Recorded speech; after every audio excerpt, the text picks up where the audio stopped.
You made a really interesting connection here that by empowering or kind of upskilling Chinese manufacturing base, we've increased unwittingly, I would imagine, the likelihood of an invasion of Taiwan. Help make that connection for us.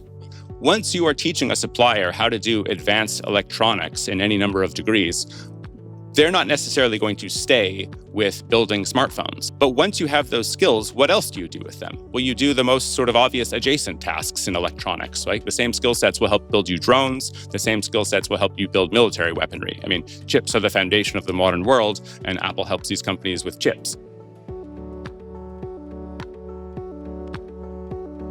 Patrick, where does this podcast find you? San Francisco. I just got back from sort of a 2-week book tour in New York and London, but this is where I live, San Francisco. So let's bust right into it. Your new book, Apple in China, tells the story of how China essentially was built as a country by Apple. Well, let's start there. I've seen you cite some incredible statistics. Of course, I discovered you on TikTok, where I discover everything now, where you cited some just amazing stats. Give us some of those stats and tell us how intertwined Apple has become with China. So just before I give you the numbers, I should just very briefly say that, the sort of pushback I'm getting, right, is the line that like Apple built China, right?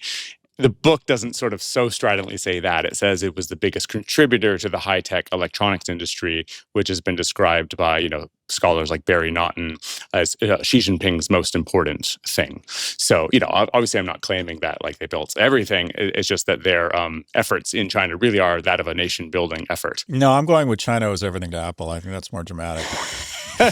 Yeah. Anyways, go ahead. Okay, the numbers are phenomenal, right? So, and it's worth knowing what the numbers mean as well. So since 2008, Apple has trained 28 million people in the supply chain. Apple would push back and say that that's not all in China, but they also won't tell you which percentage is in China because they know that it's very, very high. Maybe it's 27 million, maybe it's 26 million. The numbers are astonishing. It's a bigger labor force than all of California. In 2015, Apple is sort of on the back foot with Beijing and provincial officials. They're trying to demonstrate how influential they are to the country, largely as an effort not to have to do joint ventures, which is what Beijing has wanted from Western companies for decades. So they do their own supply chain study and realize that they're sitting on like real political capital. So what they realize is that they're investing $55 billion a year, and that they basically go to Zhang Nanghai, Tim Cook, and two top deputies. That's the citadel of Chinese communist power in Beijing, Forbidden City. And they pledge that they will spend that amount for the next 5 years, totaling $275 billion. This is mostly training costs and wages, in addition to really sophisticated machinery that they put on other people's production lines. So if the 28 million workers line sounds like dramatically high or too high, Tim Cook's own estimate for how many workers they have in any given year is 3 million. And the churn in Apple's supply chain is ridiculous. And the other interesting thing to know about this is Apple does not work like other companies where they're just hoping that component makers innovate on them on their own initiative, come up with lighter materials, more durable materials. Apple is sending people by the plane load to engineer those materials, invent those materials, do the production processes behind the parts. And so they take dramatic control of their supply chain on a level and scale that I don't think any other company in the world matches at all.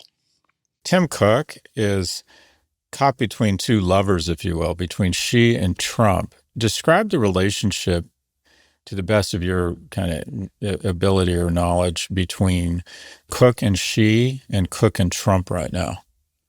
So when Xi Jinping comes into power in 2013, he doesn't understand what Apple's contributions to the country are. And we know this because within 36 hours of him being appointed president, CCTV, sort of state-sponsored CNN of China, attacks Apple. And there's many reasons to think of Apple as an exploitative power in the country. For instance, their margins go from something like 1.1%, I think in 2003, to above 25% by 2012. And yet, from Beijing's perspective, this massive success is all on the back of China, right? In two respects. One, they know better than anybody that Apple wouldn't have another place to ship the quality and quantity of products that they're shipping at that point.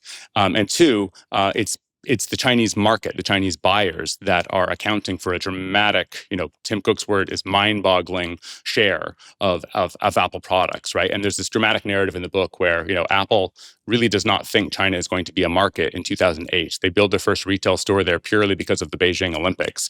And then, without really even trying in a certain sense, the iPhone becomes like this spectacular success story in 2010, and it continues forward to such a degree that hardliners in Beijing are upset with Apple because it sort of represents the materialism, the individualism of Western culture, and that's not really something they're in favor of. So the relationship with Xi and Cook begins on a really rocky patch because Apple represents so many things that Xi Jinping doesn't like, and Apple begins this effort, 2 or 3 year effort really, to appoint or hire this group of people that call themselves the Gang of Eight. I understand you went to you taught with one of them. Is that right, by the way, Doug Guthrie? Yeah, I know Doug well. Yeah, Good so friend. I would love to hear about that. So he's Doug Guthrie is the guy that's leading Apple University within China.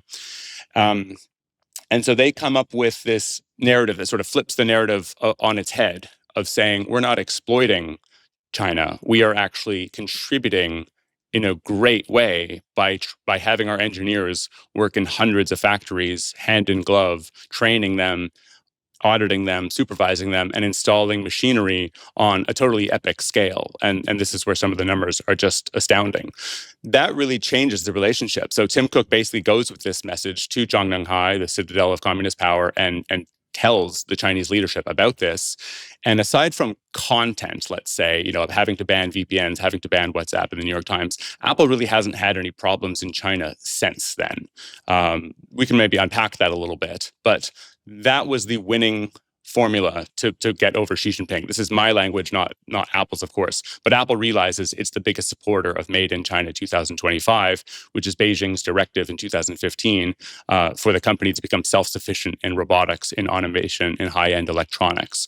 And so Apple ends up being this massive supporter of that and gives rise to Huawei, Oppo, Xiaomi, etc. Because when Apple is when Apple is training hundreds of their suppliers, they basically say, go forth and multiply to them so that they're not so dependent on Apple. And so they basically give birth to the Chinese smartphone market. And those numbers, too, are pretty astounding. So that in a nutshell, I would say is the Cook-Xi relationship.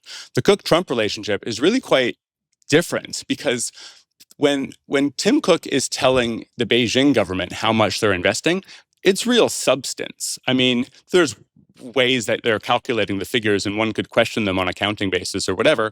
But the reality is that Apple is doing 90% of their production in China. So when they say we're investing this much, we're training this number of people, and these are accurate figures, right?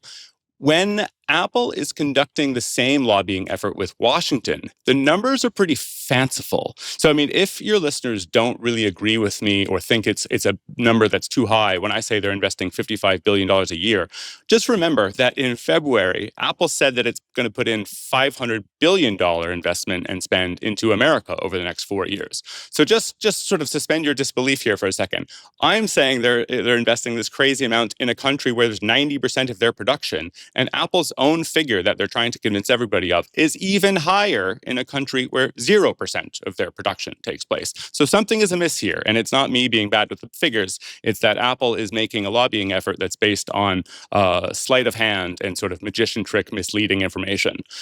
So what I'm saying there is that Cook's relationship with the Trump administration is based on a lack of substance and a sort of political window dressing because they know what a threat Donald Trump is. I mean, Xi Jinping is not as big a threat as Donald Trump is. And you could just sort of see that in a commonsensical way, which is that, broadly speaking, Xi Jinping and Tim Cook have their interests aligned. If they can both have Apple producing in China, that works wonders for both of them. That does not work wonders for Donald Trump. He does not want production to be in China. And so the push to make iPhones in the U.S., which is fanciful for all reasons we can get into, is really what puts Tim Cook in a bind here. I think fanciful is the right word. The estimates I've seen is that a U.S. produced iPhone would be $3,500. Is that accurate? I would just push back on that number because that itself is a fanciful figure. I mean, the problem isn't that they'd be more expensive. The problem is that they couldn't be built. We have no idea how much an iPhone would cost if it were built in America. It's more that we just completely lack the capability. The line I like to use is an iPhone has 1,000 components in it being produced, and like the logistics, the production, the just-in-time manufacturing for those phones, up to 1 million a day. So that means 1 billion parts a day. And good luck finding an American corporation that can do one of those components at 1 million a day, let alone hundreds of factories that can do all of it. We're just 15, 20 years behind. And that even is assuming that we would have the sort of Nietzschean will to power that China has for its manufacturing sector. I mean, we can go into it, and I keep getting asked the question, but it's sort of a useless exercise. I mean, there are at least 15 to 20 reasons why iPhone manufacturing en masse is never going to happen in America. It really just is a fantasy. So in sum, at any price, it's just not feasible. Not like the thing that people don't get is just the volumes that are involved. So Tim Cook is under such political pressure that I could see some final assembly taking place in America just because it makes such a great press release, but it's never going to be in consequential numbers. It's certainly not going to be cost competitive. And frankly, if you think of who would have to work in these factories, it's totally antithetical to the MAGA crowd. In other words, it's the people fleeing Honduras that would be ripe for these factories. I mean, those are the sort of people that could work a 12-hour day and have the sort of desperation, because you're trying to find the equivalent of, what does America have in terms of labor support that would be equivalent to people working 14-hour days in the hot fields in Western China that go find a life in Shenzhen instead. And, it's not going to be American-born people. It's going to be the people that are trying to get over the Trumpian wall, if you will, to get into the country. So there's a contradiction in terms, even if you really wanted to fulfill the scenario. The message I got from your book was that was eye-opening, was not only the sheer scale of Apple training 25 million people and making what you described as Marshall Plan-like investments in China, but just how good Apple's presence has been in China, that it has planted acorns in terms of human capital and manufacturing prowess that has just infected and given rise to this manufacturing juggernaut, or what I'll call advanced manufacturing. I think in the U.S. we have a tendency to think of Apple as a bunch of, low-end manufacturing. Or excuse me, China is the host to a bunch of low-end manufacturing. The reality is their manufacturing on many levels is much more sophisticated than ours is. All a long-winded way of saying, or prelude, speaking purely as what's best for, or would have been best for America, the realpolitik, if you could go back in time, would American interests have been best served if Apple, and no one can predict the future, but if we could go back 30 years and Apple could make a similar investment in, say, Mexico, which doesn't have the low cost back then of China, but has much lower costs, but isn't seen as an adversary or competitor, would we do it over? Would we do it differently? So let me give you the answer I've gotten from a very senior person who used to work at Apple, and then I'll sort of give you my answer. So his answer, and I'm sorry I can't name this person, but he's someone that you would know. He said, what else would you have us do? Like, if we knew in 2008 that Xi Jinping was the next leader and was going to take China in an authoritarian direction, okay, that's harsh, but there's still no place to build at the quality, scale, et cetera, that we needed to build at. So short of just saying, don't make the iPhone in such numbers, this person just said there was really no alternative. I like the Mexico question. So if we go back 30 years, I mean, one thing that people don't quite understand about NAFTA is it's quite successful between 1993, its signing, and 2001. And in America, we have this parochial view, and we talk about the China shock, right? And what's the China shock? It's the impact of China entering the WTO on American jobs and so forth. But the China shock is even bigger in Mexico, right? Because Mexico is more of a competitor in terms of, actually being a mass producer of things than China was, than America was. So, Mexico gets hit harder by this than America. But when you are building something in Mexico, right? Politically, this is a taboo thing, right? Politically, if you can shun a factory or shame a factory rather because they're going from Ohio to Mexico, it's a politically winning strategy.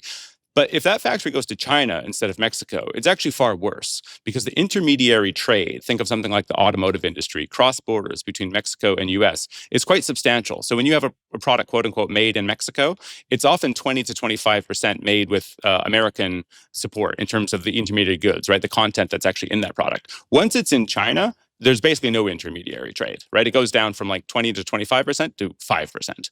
So I'm really a supporter of what we used to call NAFTA, because when jobs go to Mexico, you're actually leveraging the sort of low wage competitiveness of an allied nation that's on our border. And then you would do so in such a way that there's still trade with something like the aerospace sector centered around San Diego for higher value add. When it goes to China, it all goes. So I think there's a substantial difference there. And therefore, I'm a big advocate of friendshoring or nearshoring. But reshoring isn't going to happen for a company the size of Apple. We'll be right back after a quick break. Support for Prof G comes from Built Rewards. Attention renters, if you haven't heard of Built Rewards, you're about to thank me. You already earn reward points on groceries, travel, and nearly everything else. But there's a crucial expense that you should be earning points on too, your rent. With Built Rewards, now you can. Paying rent with Built Rewards earns you flexible, transferable points and unlocks exclusive benefits along the way. First, the points. Just by paying rent, you unlock flexible points that can be transferred to your favorite hotels and airlines, a future rent payment, your next Lyft ride, and more. No matter where you live or who your landlord is, your rent now works for you. But that's not all. With Built, you gain access to exclusive neighborhood benefits in your city. Built's neighborhood benefits are things like extra points on dining out, complimentary post-workout shakes, and unique experiences only available to Built members. And there's no cost to join. Start paying rent through Built and take advantage of your neighborhood benefits by going to joinbuilt.com/PropG. That's joinbilt.com/PropG. Make sure to use our URL so they know we sent you, joinbuilt.com/PropG, to sign up for Built today.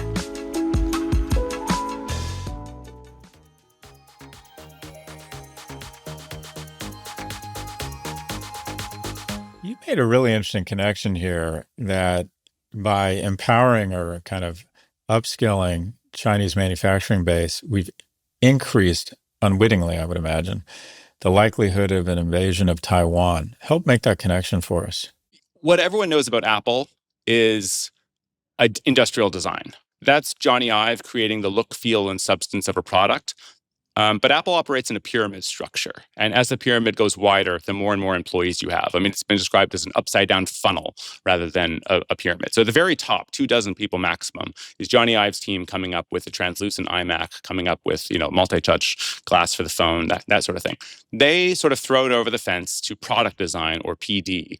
These are geniuses of a different sort who have to sort of respond to Johnny Ive's godlike demands and make sure that all the components and everything fit into the very thing that he has dictated, right? And so that's its own problem. What we don't know is sort of the next level of the pyramid. This is manufacturing design, or MD. These are the people who then make sure that that prototype can actually be built at scale. And so in order to do that, they go to Asia, primarily China today, but historically Asia, to work hand in glove with dozens and later hundreds of factories to actually build the capabilities that are there. So in a sense, a key contention of my book, and it's really demonstrated rather than really argued, is that China doesn't have the tech competence in the early 2000s to respond to what Johnny Ive Studio is coming out with. That's not a knock against China. Nobody had that. Nobody had the tech competence to respond to what they were doing. And so Apple had to go build it there. And because volumes of the iPod go from a few million to dozens of millions, and then you get the iPhone where you go from 5 million in 2007 to 250 million by 2015, the numbers are just staggering. And Apple is maniacally obsessed about quality in a way that really no other company is. So you've got that combination of insane world-beating quantity with insane world-beating quality. And in order to actually execute the plans coming out of Steve Jobs and Johnny Ive's minds, you need someone like Tim Cook to operationally scale it, right? So my line about this is like Johnny Ive and Steve Jobs are what make Apple products unique.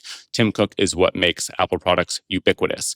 And this manufacturing design element of the pyramid is a part of operations, which is in the product cycle, the fourth element of the pyramid. So then someone like Tim Cook and his team take what MD has created in Asia, and they get other factories involved to build resiliency and to push down costs and drive competition between suppliers. So they have this huge, huge impact. Okay, now here's where this goes. Once you are teaching a supplier how to do advanced electronics in any number of degrees, they're not necessarily going to stay with building smartphones. I mean, first of all, that is what they do in the first stage. And so you see this huge, localized smartphone ecosystem build up, not just for Western companies, but for Chinese companies. So Huawei, Xiaomi, Oppo, Vivo now have 55% global market share. I mean, really the only companies in the world doing smartphones are Samsung from Korea, iPhone from America, and a bunch of Chinese companies. Pixel and everyone else is so small that they get categorized as other. But once you have those skills, what else do you do with them? Well, you do the most sort of obvious adjacent tasks in electronics, right? The same skill sets will help build you drones. The same skill sets will help you build military weaponry. I mean, chips are the foundation of the modern world, and Apple helps these companies with chips. And to the degree that Congress has had to basically intervene, Marco Rubio a few years ago, threatening them with, fire and fury, essentially, if they continued working with a company called YTMC, which was making memory, and Apple wanted those chips to be in its own smartphones for China. So that's so I guess just to simplify, once you understand how intolerant of defects Apple culture is, and that they're not working with suppliers who are already competent, and they're not going after price, they're going after quality, and they're sending people by the literal plane load to 4 different industrial clusters in China to do all of this, you'll begin to sort of understand how they have such an impact on the country, and then they're not really in control of what the country does with those skill sets afterwards. And so, of course, China has funneled it into other things that they're interested in, which is electric vehicles, drones, and military weaponry.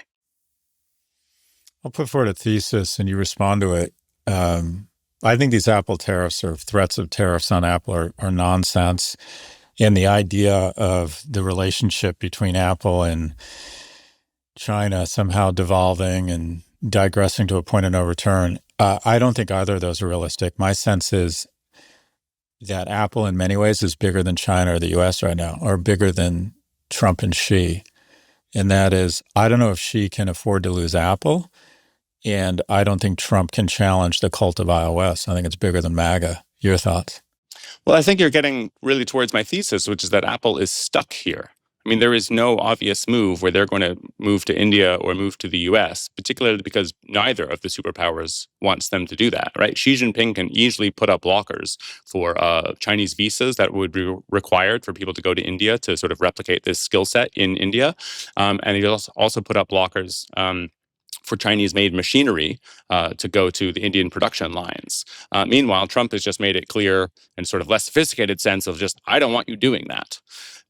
So, the thesis of the book is really that Apple is stuck. It's stuck in a quagmire of its own making to some degree. I wouldn't quite agree that Apple is sort of bigger than either of those companies. I think if it's a bargaining chip between them, it's Beijing's bargaining chip rather than Washington's, which maybe takes a moment to digest, but that's an astonishing state of affairs. It's not really an astonishing statement. It's a banal statement, but it's an astonishing state of affairs that America's greatest company is really more in the hands of our greatest adversary than anyone else. But I really don't know what the counter argument would be. I mean, 90% of the production is in China. But it strikes me that if we just start to game theory this out, the pivot point here, the fulcrum, or the agent of chaos here is Trump. Yes. That Way more Apple of a is threat to Apple than Xi Jinping. Yeah, the Apple's humming along. They have kind of a mutually beneficial ecosystem or relationship with Xi and China. Actually, something that, if I read your stuff correctly, has been enormously mutual beneficial. It's kind of probably the most productive, profitable form of capitalism in history is the one between Apple and an autocracy that's created the most profitable product in history. That each brought unique skills to IP design on the part of Apple and advanced manufacturing capability to scale we've never seen before in any other product. I'm not even sure World War II could match some of the production capabilities that have been demonstrated by Apple in China. And that Tim Cook, let me ask you this. I'm getting into geopolitics right now, but we're talking about what is oftentimes or has been the world's most valuable company. Isn't Tim Cook's play here just to kiss his ass or pretend to kiss Trump's ass and wait him out and everything stays the same? So certainly, I mean, that was Cook's strategy in Trump 1.0, right? Trump sort of famously said that Cook had promised 3 big, beautiful plants in America. It's been 8 years, zero such plants have emerged. So he just ran out the clock on Trump's presidency.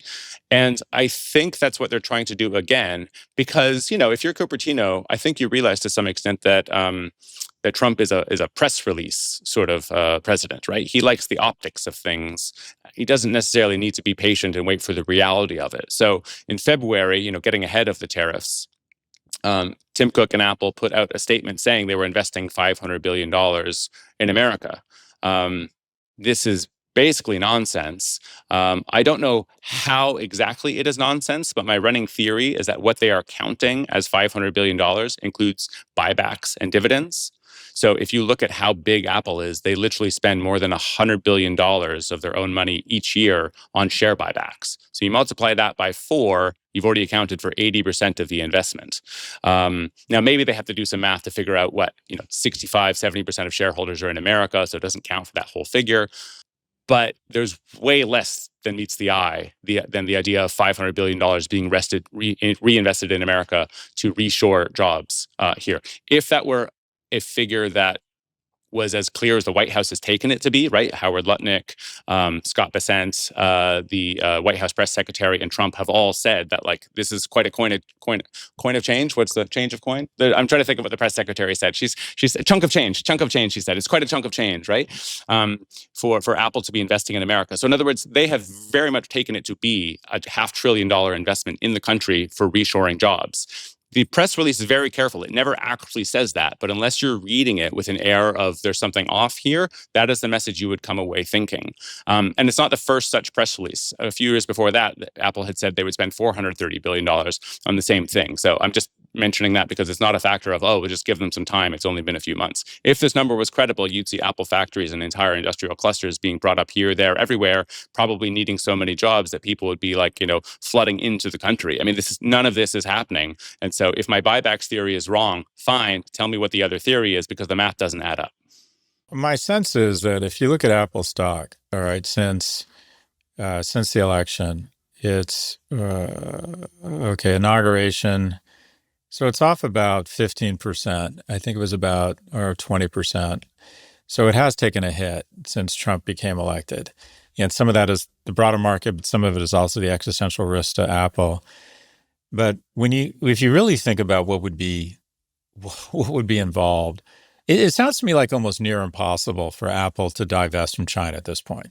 And that if they were forced to do that, or if his largest market, which I think is like half the revenue, Apple's half the revenue is U.S., I just don't think the market is taking Trump that seriously right now. For me, I look at how the market's reacting, and the market is saying, yeah, this is a pain in the ass. It's a distraction.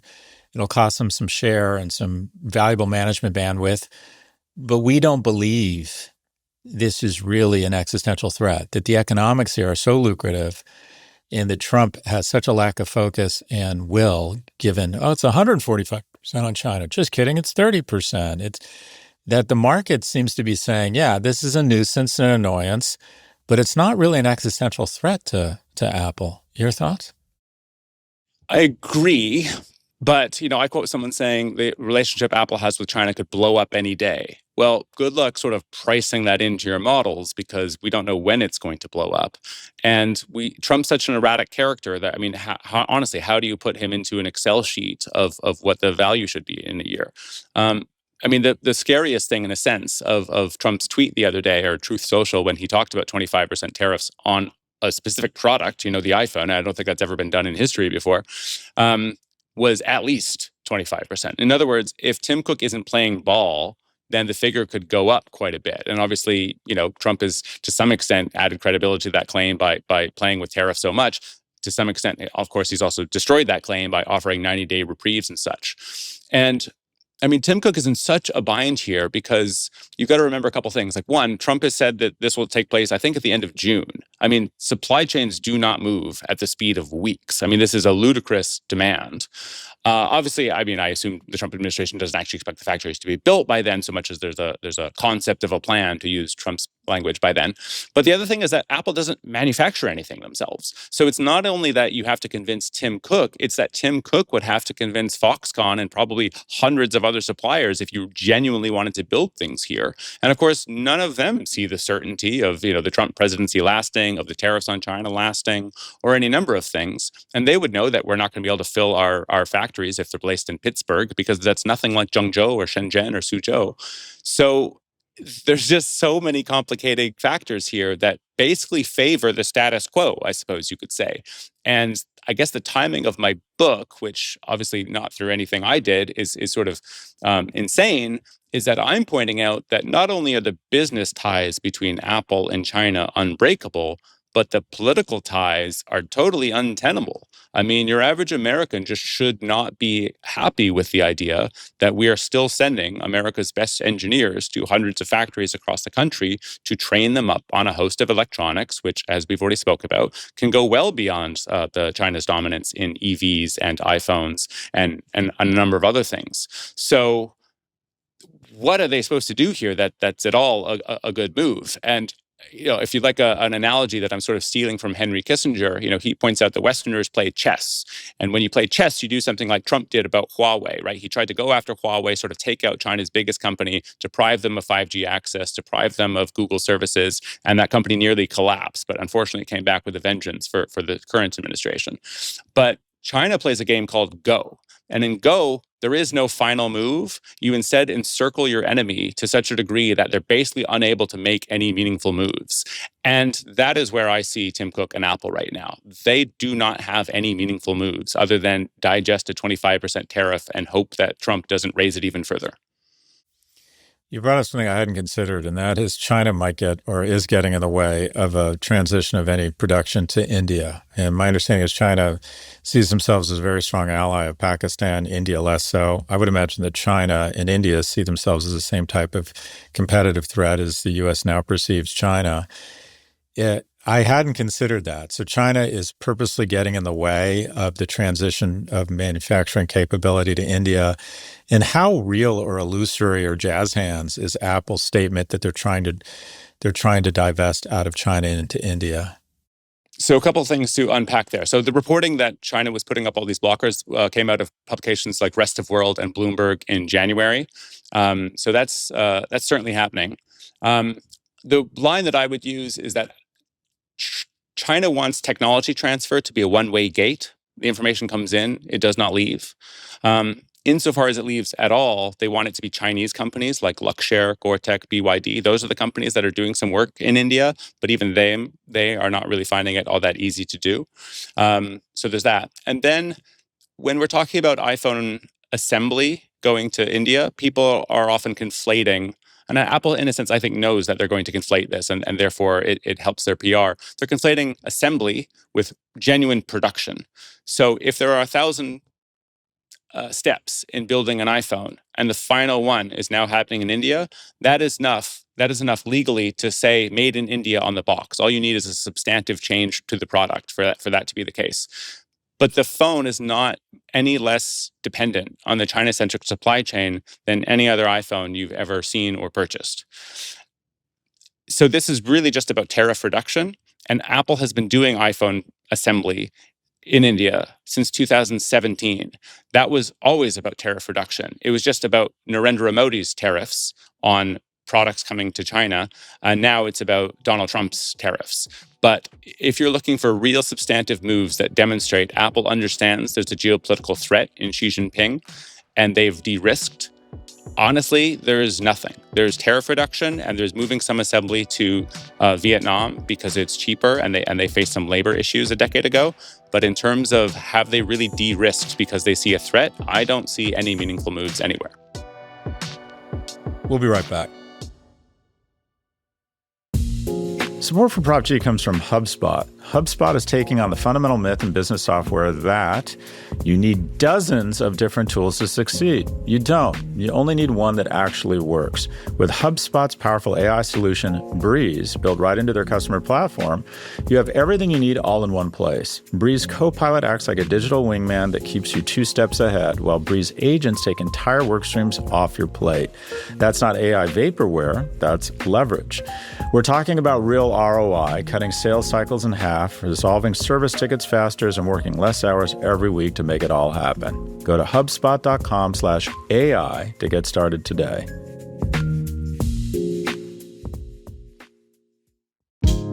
Support for the show comes from Small's Cat Food. We all like the finer things in life from time to time. And for some of you, that might mean treating yourself to a special meal. And for others, that might mean treating your cats to a special meal because they deserve the world, especially after a long day of doing absolutely nothing. And Small's Cat Food is here to help. Small's Cat Food has protein-packed recipes made with preservative-free ingredients you'd find in your fridge. And it's delivered right to your door. And now you can add other cat favorites, including amazing treats and snacks, to your Smalls order.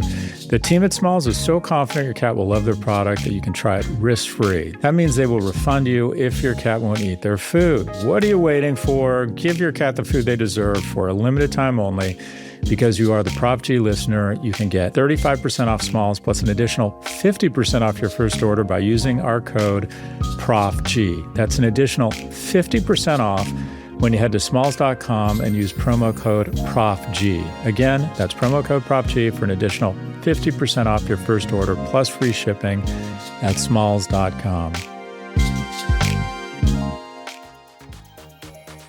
We're back with more from Patrick McGee.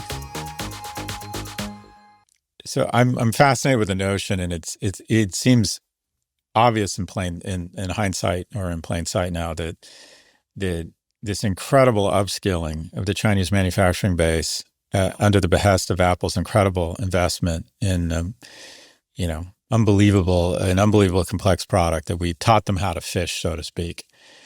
I'm curious if and how you can make the connection between Apple or Apple's upskilling of the Chinese manufacturing base and what is, from what I understand, delivering on the promise of Tesla, but isn't in fact Tesla, it's BYD.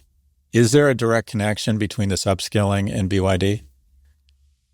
Yes, short answer. So when Tesla wants to expand manufacturing to Shanghai in particular, they propose, this is in the book, by the way, we'll build a factory in 24 months. And the mayor of Shanghai says, essentially, make it 12.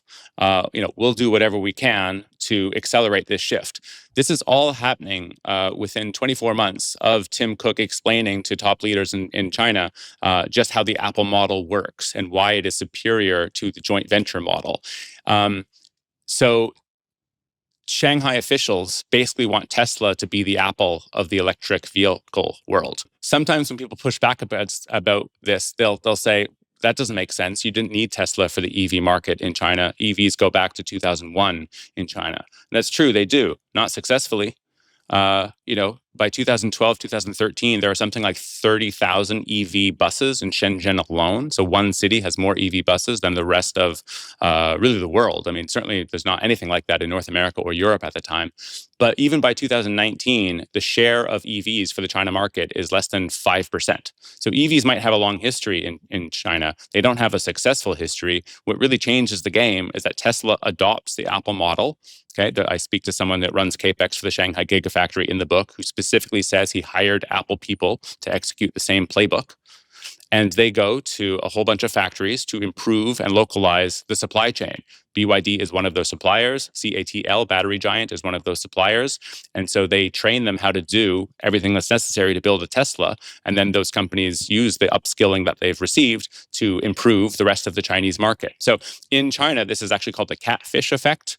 It's sort of misleading, but it's interesting enough that I'll quickly go through it for you. So the idea, it's sort of based on a myth, is that a Norwegian fisherman realized that catfish, no, am I getting this right? Have you read the book? Now I'm wondering if I'm getting it wrong. Catfish and sardines. Okay, so sardines, if they're kept alive when you catch them and bring them back to shore, are tastier and therefore more expensive if they're kept alive. The problem is they just sit in a tank and die as you take them back. So the catfish effect is throwing a catfish into the tank, and then they sort of Darwinian style struggle for their own survival, keep themselves alive, and therefore they're a tastier bet. So the catfish effect in China is, why don't we throw Tesla into the mix, and through a sort of inspiration of doing a better job, they will improve the whole ecosystem.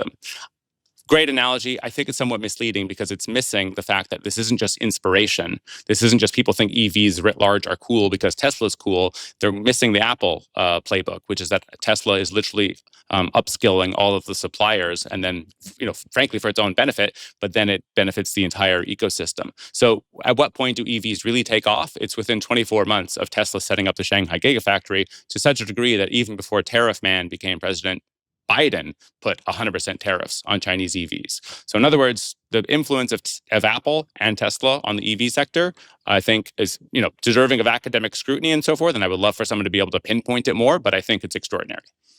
I mean, it all comes down to this tension between short-term capitalism or believing in free trade and thinking that you want China to succeed and that if they can make products more inexpensively and we can focus on the IP, the average assembly worker, I think at Foxconn makes, I don't know, $5 or $6 grand a year or 10 grand, and the average person at Apple makes 200 grand a year, that this is a mutually beneficial ecosystem with comparative advantage. Or, and I'm curious if you were advising U.S. policy, or we are trading off long-term strategic advantage by upskilling an adversary, and we should bite the bullet and have higher costs and maintain that IP and that manufacturing domain expertise domestically, or at least amongst, as you said, friendshoring. Like, Yes.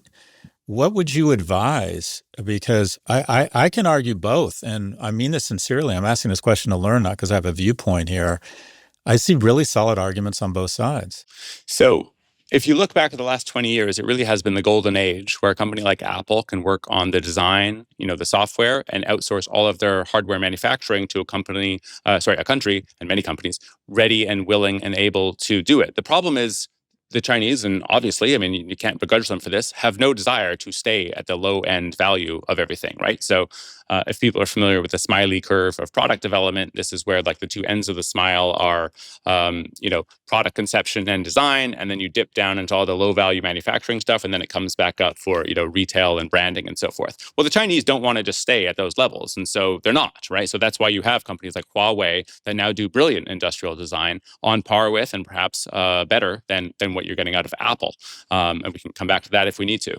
And so if we are just doing the design and the branding, but all of our manufacturing is dependent on a belligerent country who would rather be hosting the whole supply chain, the whole smile, if you will, it puts Apple in a really precarious position because, if new roadblocks come up for Apple production, or, things we've seen like Chinese officials aren't supposed to use the iPhone, like Apple is just in such a place where at any given point, if the Chinese leadership really wants their own companies to be dominant, not just in China, but globally, there's not a hell of a lot stopping them. And Apple really does have no plan B. And if you think of India as plan B, but understand that actually it's a bunch of sub-assembled phones from China just being put in for final assembly, that's not really a plan B at all. Now, maybe that's the first step. And in 5-10 years, they have a plan B, except the problem, of course, is that Beijing knows this. And so Beijing is going to make it difficult for them to do it.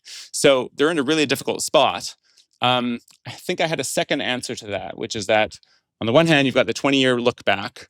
And on the other hand, this is where I get back to the integrationist world. I mean, I don't have an issue at all with Apple or any number of multinationals working with India, with Taiwan, with South Korea, with Mexico. I mean, that's fantastic. I think it's a total fantasy that we're going to sort of vertically integrate all this stuff just in America. But America is a nation that has many allies, and free trade is a great thing. The trouble is you're doing free trade with a company that sort of uses and abuses free trade, exploits their own workers and treats these individuals as second-class citizens. And Apple is sort of doing this for the benefit of its own company, but at the absolute long-term loss of all these skills. I mean, I quote someone in the book, Michael Hillman, saying Apple has done a tremendous job of maintaining the experiential know-how. I mean, they know how to build this stuff. They've got proprietary processes for it. The trouble is the only place to actually execute the plans are in China.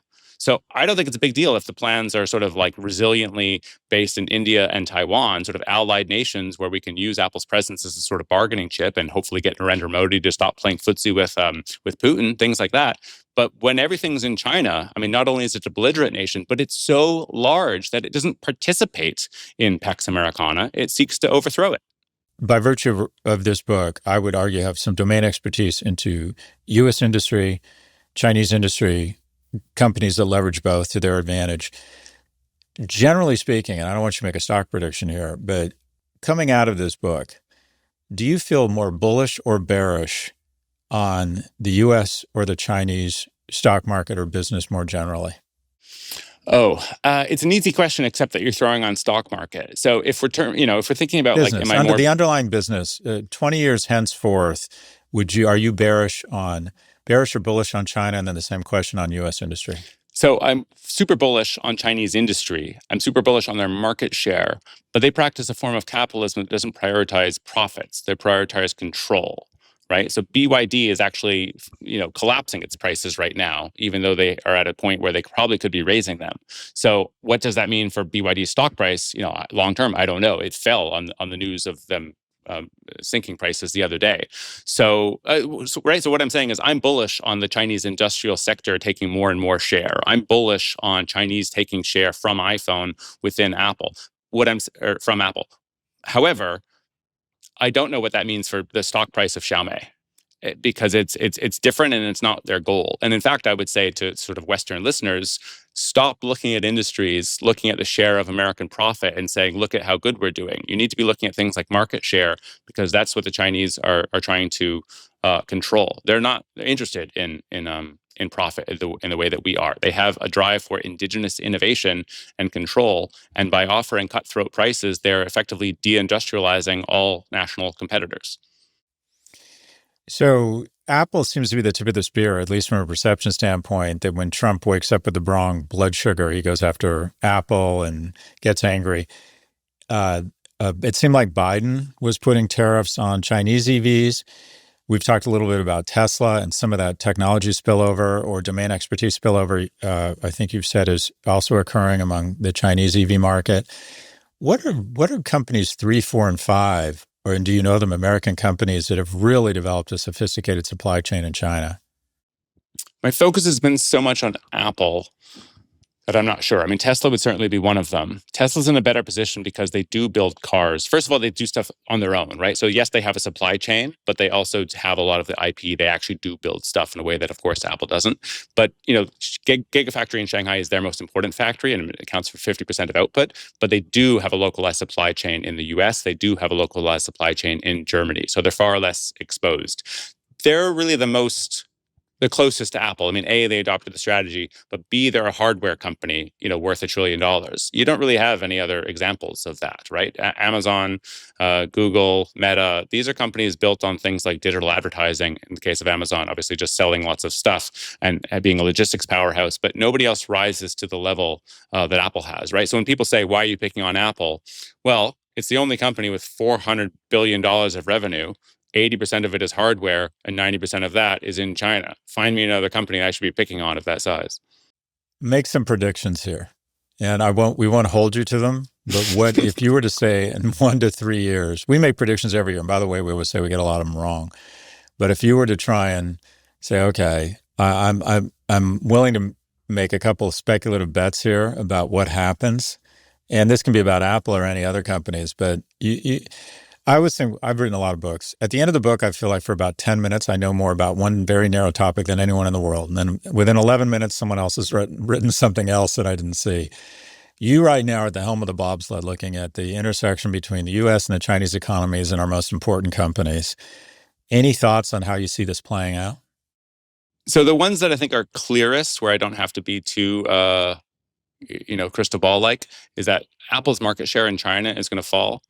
It already is on track for a third year of declining share right now. The reasons are actually more to do with AI than anything else, because Apple is not allowed to use ChatGPT, and Siri is, to quote Satya Nadella, dumb as a rock. So they need a local partner in China, but the local partners like the likes of Baidu and Alibaba are going to work more sort of seamlessly and hand in hand with the Chinese competitors. And the Chinese competitors, with or without AI, are really good. I mean, the best phone in the world today is a $2,800 Huawei Mate XT, and it's a little bit thicker than an iPhone, but it unfolds twice into a 10.2-inch tablet. Apple doesn't have a single foldable phone. Huawei's got a double fold, right? Trifold is called, but it unfolds twice. I mean, it's just a marvel of industrial engineering. And the fact that it's $2,800 has led critics to say, like, oh, like no one's going to buy this thing. And like they're just missing the whole point. It was only 11 years ago when Johnny Ive was complaining about Chinese mimicry. The Chinese have really gone from mimicry to doing a better job on both industrial design and manufacturing than Apple. That's a remarkable change in just such a short period. So Chinese market share for Apple will decline. That's prediction one. Prediction two, I mean, honestly, I think it's a status quo in terms of where Apple's building their stuff, because the most obvious thing that Apple should be doing is doing more assembly in India, and they need to be building out the quantities, the depth and breadth of the supply chain with India in itself. I think Apple's sort of pretending to do that rather than really doing it the way that people seem to think. But because Trump is against it, I imagine what Tim Cook's options are here. It's A, like give up because you don't want the political backlash from Washington. Well, that's sort of a terrible idea. Or contravene the president, who has any number of things he can do against you, even if it's just, tweeting bad stuff about you on Truth Social. So that's a bad decision too. So I think the status quo is most likely, just in terms of everything will still be built in China, and America will continue to be hollowed out and deindustrialized by lacking the sort of expertise here.